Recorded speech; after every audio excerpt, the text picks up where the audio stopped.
Hi friends, welcome back to my channel healer of the ages 1111। कैसे हैं आप सब? आई होप आप सब अच्छे हैं और अपना ध्यान भी बहुत अच्छे से रख रहे हैं।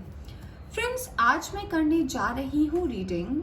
अगर आप किसी ट्विन फ्लेम या सोलमेट कनेक्शन में हो तो आपके पर्सन और आप क्या सोच रहे हो अपने रिश्ते को लेकर, अपनी लाइफ की प्रॉब्लम्स को लेकर, और डिवाइन आपको क्या मैसेज देना चाहते हैं। क्या कुछ है जो आप दोनों के बीच में कमी हो रही है, या फिर कुछ ऐसा है जो डिवाइन आपसे कहना चाहते हैं या फिर आपके पर्सन को कन्वे करना चाहते हैं और वो नहीं हो पा रहा। तो ये जो रीडिंग है ये एक जनरल रीडिंग होगी, तो सभी के लिए मैं ये रीडिंग कर रही हूँ, सारे साइन और एलिमेंट्स के लिए। तो मैं ये नहीं बताऊंगी कि किस राशि के लिए है या नहीं है, सारी राशियों के लिए है। और जैसे जैसे कार्ड्स आएंगे तो मैं बताऊंगी कि अभी ऐसा सिचुएशन है, तो अगर आपसे सिचुएशन रेजोनेट करती है तो जो उसका सोल्यूशन निकलेगा वो आप फॉलो कर सकते हैं। ठीक है, एक टाइमलेस रीडिंग भी है, तो जब भी आप इस रीडिंग तक पहुंचे आप इस रीडिंग को देख सकते हैं। तो रीडिंग शुरू करते हैं और जानते हैं कि अगर आप सोलमेट या ट्विन फ्लेम कनेक्शन में हैं तो क्या है आपके लिए आगे। ठीक है, क्या आपको एंजल्स बताना चाहते हैं। चलिए शुरू करते हैं। हाय फ्रेंड्स, तो चलिए शुरू करते हैं रीडिंग। और हम सबसे पहले चेक करेंगे, ये देखिए क्या हो रहा है एनर्जी ऑरेकल डेक से, कि आपको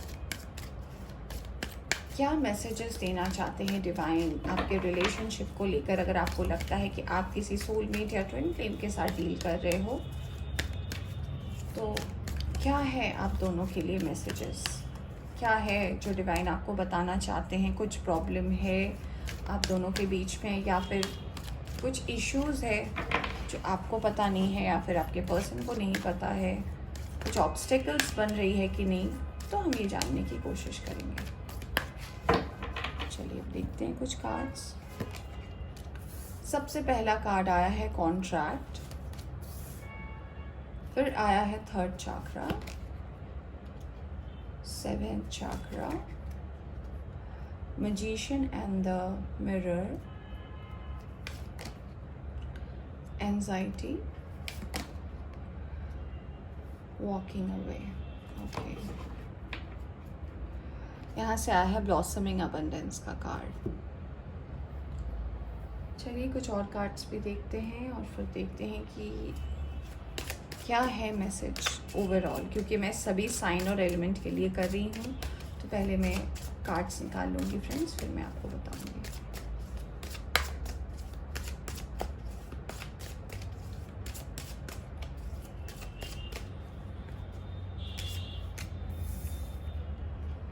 कंडीशनिंग, ओके, प्लेफुलनेस, नथिंगनेस का कार्ड आया है, द बर्डन, intensity, fighting,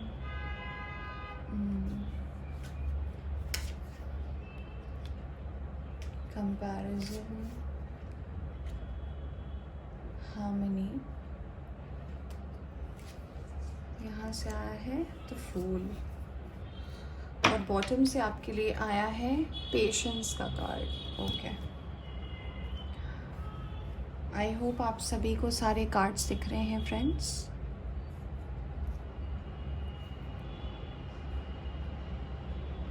तो चलिए शुरू करते हैं रीडिंग, और मैं बताती हूँ कि अगर आप फील करते हो कि आप एक सोलमेट या ट्विन फ्लेम कनेक्शन में हो तो इस कनेक्शन में क्या है, कितनी सच्चाई है या नहीं है, या फिर क्या है।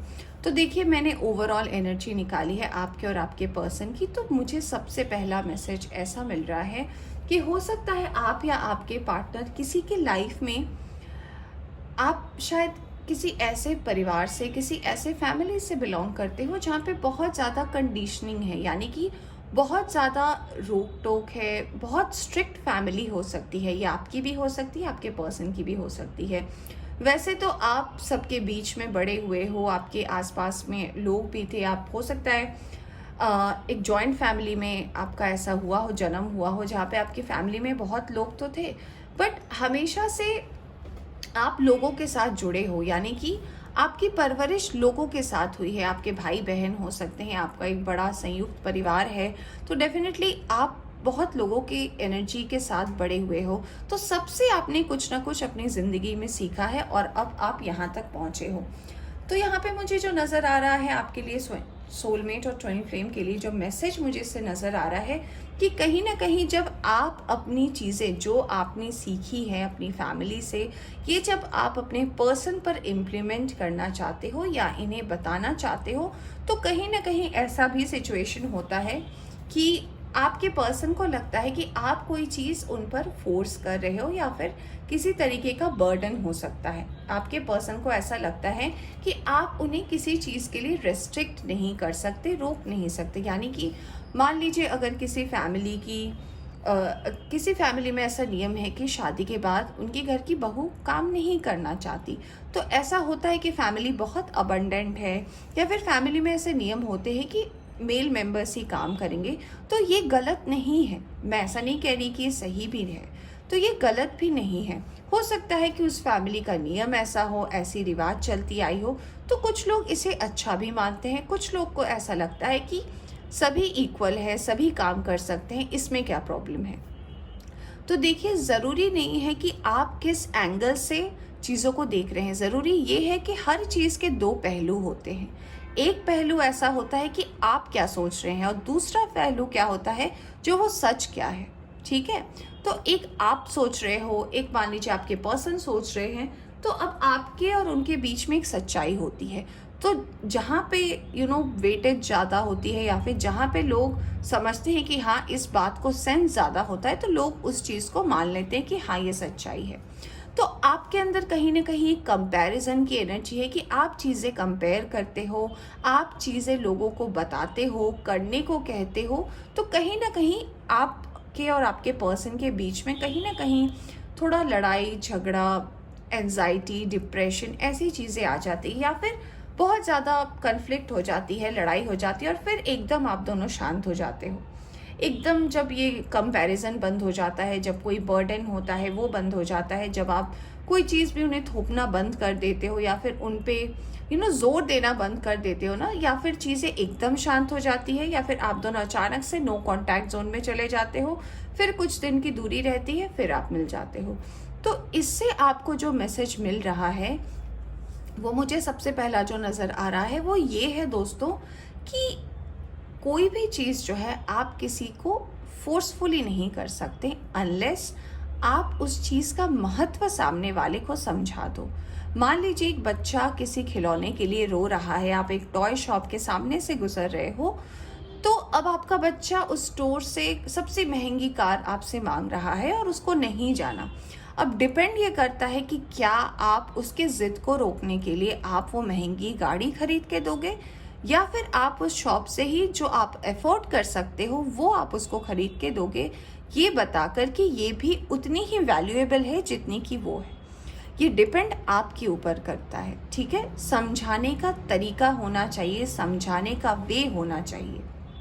ठीक है, और मुझे ऐसा लग रहा है कि आप दोनों के बीच में जो भी फाइटिंग्स होती है या फिर जो कुछ भी मनमुटाव होते हैं आपके बीच में, ये जब अलग हो जाते हैं तो अलग हो जाना या फिर कुछ टाइम के लिए दोनों बात नहीं कर रहे हो, एक दूसरे से ब्लॉक कर दिए हो, इतना गुस्सा, इतना लड़ाई कि वो मेरी बात नहीं समझती, वो मेरी बात नहीं समझता, नहीं, ये सॉल्यूशन नहीं होता है दोस्तों।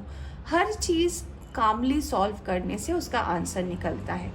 तो कभी कभी जो है आप बहुत ज़्यादा इमोशंस में बहकर भी डिसीजंस ले लेते हो, तो आपको बोला जा रहा है चीज़ों को जहाँ इमोशनली सोचना चाहिए वैसे सोचें, जहाँ पर लॉजिक लगानी चाहिए वहाँ सोचें। हर चीज़ में अगर आप सोचोगे कि मेरे साथ गलत हो गया, मेरे साथ ऐसा कर दिया, वैसा हो गया, तो उसके साथ तो गलत होना चाहिए, ये होना चाहिए, नहीं। जस्टिस हमें तब मिलता है जब हम किसी के साथ अच्छा करते हैं, सिर्फ हमें वो नहीं लगना चाहिए, वो सच में डिवाइन को लगना चाहिए कि हाँ आपने कुछ किया और सामने वाले ने आपको धोखा दिया, और उसके बाद आपको जस्टिस सर्व की जाती है। यानी कि अगर आपने किसी के साथ अच्छा किया है तो अच्छा होगा, हम कहते हैं ना, अगर हमने बुरा किया है तो बुरा होगा, तो तब जस्टिस की मांग आती है। तो आप अगर बात बात पे जस्टिस मांगते हो डिवाइन से कि वो मेरी बात नहीं समझती है, वो मेरा बात नहीं समझता, मेरे साथ ऐसा करता है, मेरे साथ ये प्रॉब्लम है, वो प्रॉब्लम है, तो मिल के डिस्कस करने के लिए आपको बोला जा रहा है। ऐसा बोला जा रहा है कि हमेशा जो डिस्कशन है वो पेशेंसली करें। यहाँ पे देखिए पेशेंस का भी कार्ड आया है आपके लिए, और यहाँ पे हार्मनी का भी कार्ड आया है। इससे आपको बोला जा रहा है, और फूल का भी कार्ड आया। ये तीनों एनर्जी कहीं ना कहीं बताती है एक कामनेस की, यानी कि कोई भी चीज़ जो है आप वैसे डिसीजन नहीं ले सकते कि आपने सोच लिया और डिसीजन हो गया। मिल के बात कर सकते हैं आप, चीज़ों को डिस्कस कर सकते हैं आप, और वो भी बहुत पेशेंटली, कामली। अगर आप किसी चीज़ को डिस्कस करते हैं तो डेफिनेटली उसका सॉल्यूशन आपके लाइफ में निकलेगा। इसमें कोई शक नहीं है कि वो नहीं निकलेगा। तो करंटली आपके और आपके पर्सन जो ट्विन फ्लेम सोलमेट एनर्जी में है, तो उनके लिए जो मुझे मैसेज ये मिल रहा है वो ये है कि ये जो आपकी या फिर आपके पर्सन की जो भी एनर्जी रही है, जो कार्ड्स मुझे बता रहे हैं, अगर ऐसा कुछ आपके लाइफ में चल रहा है तो चीज़ों को संभालिए, क्योंकि एक वक्त ऐसा भी आएगा कि चीज़ें संभलेंगी नहीं और वो आपकी लाइफ से दूर होती चली जाएगी। फिर आप बाद में उसको लेकर अफसोस करोगे। क्यों? क्योंकि आप दोनों के लिए ही आया है ब्लॉसमिंग अबंडेंस, यानी कि दोनों ही ब्लेस्ड हो, अबंडेंट हो। पेशेंस की आप दोनों के बीच में कमी है, तो पेशेंस रखने की कोशिश करें। एक दूसरे के ऊपर किसी चीज़ को लेकर ब्लेम ना करें, क्योंकि सब इंसान कुछ ना कुछ अलग लेकर आता है अपनी ज़िंदगी में। आपके अंदर कुछ खूबी हो सकती है, आपके पर्सन के अंदर कुछ और खूबी हो सकती है। इसका मतलब ये नहीं है कि सामने वाले में बहुत ज़्यादा कमी है या आप में बहुत ज़्यादा कमी है। जी नहीं, हमें वो समझने की ज़रूरत है कि अगर आप में कुछ कमी है और मुझे आपके साथ रहना है, तो मैं उस कमी को पूरी करूँगा या करूँगी, और वाइस वर्सा, यानी कि जो आप में कमी है वो मैं पूरा करूँगी, मेरी कमी आप पूरी करोगे, और तब जाकर एक अच्छा परिवार, एक सुखी परिवार आप अपनी लाइफ में मैनिफेस्ट कर पाओगे। तो इस चीज़ को डेफिनेटली बदलने की ज़रूरत है आपकी लाइफ में, अगर आप किसी भी सोलमेट या ट्विन फ्लेम एनर्जी में हो। चलिए अब देखते हैं कुछ कार्ड टैरो से और जानते हैं कि टैरो आपको क्या कहना चाहते हैं। देखिए मैं इसी चीज़ की बात कर रही थी और वही कार्ड आ गया डेफिनेटली।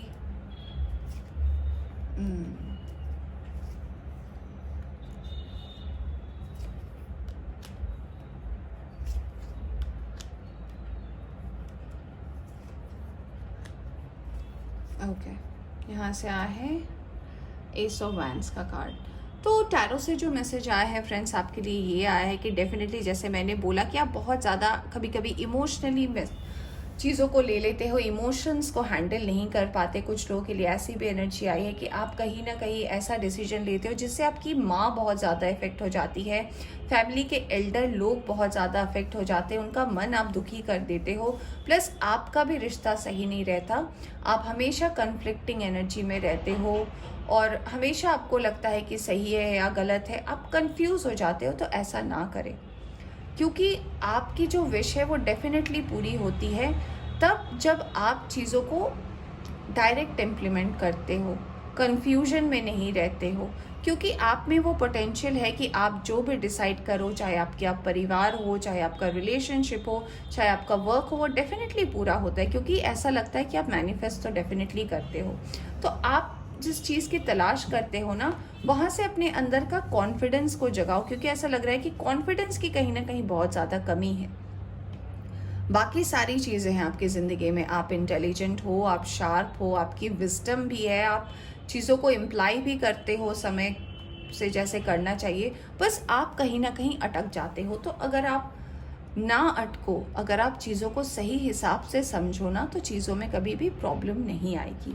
मुझे ऐसा भी लगता है यहाँ पे कुछ लोगों के लिए टैरो से मुझे ये भी मैसेज मिल रहा है कि कभी भी जो चीज़ चला गया उसको लेकर अफसोस ना करें, हमेशा ये देखें कि और क्या आने वाला है। हमेशा भगवान कोई भी चीज़ हमारी ज़िंदगी से इसीलिए ले लेता है ताकि कुछ और अच्छा दे सके। उस वक्त पे हमें ऐसा लगता है कि नहीं वो चला गया, क्यों गया, या फिर नहीं जाना चाहिए था। अगर आप थोड़ा सा वक्त अपने आप को देते हैं और भगवान पे भरोसा करते हैं ना, तो आपको कुछ और बेहतर मिलना होता है, शायद इसीलिए होता है। तो आप लोग अगर ट्विन फ्लेम और सोलमेट की एनर्जी में है और अगर ये सिचुएशन आप दोनों के बीच में अक्सर रहती है, तो आपको बोला जा रहा है कि इस चीज़ से बाहर आए, क्योंकि इसके बाहर भी एक दुनिया है और वो दुनिया में जो है लोग अफसोस कम करते हैं, लोग चीज़ों को लेकर कंफ्यूज नहीं होते, और जो लड़ाई है, जो झगड़े हैं, जो भी कन्फ्लिक्ट्स है, वो आपस में मिलकर सुलझाते हैं, उसे बाहर वालों के ऊपर नहीं छोड़ते, उसे अपने अंदर तक रखते हैं। तो अगर आप दोनों इस एनर्जी को फेस करें तो डेफिनेटली आपको इससे बाहर निकलने की ज़रूरत है। तो अब डेफिनेटली आपके लाइफ में न्यू चांसेस है, नया ग्रोथ है और आप नए सिरे से चीज़ों को भी शुरू कर सकते हैं। तो फ्रेंड्स, ये थी आपकी रीडिंग। होप आपको पसंद आई हो तो लाइक करें। चैनल पर नए आए हैं तो चैनल को सब्सक्राइब करना ना भूलें। Bye bye.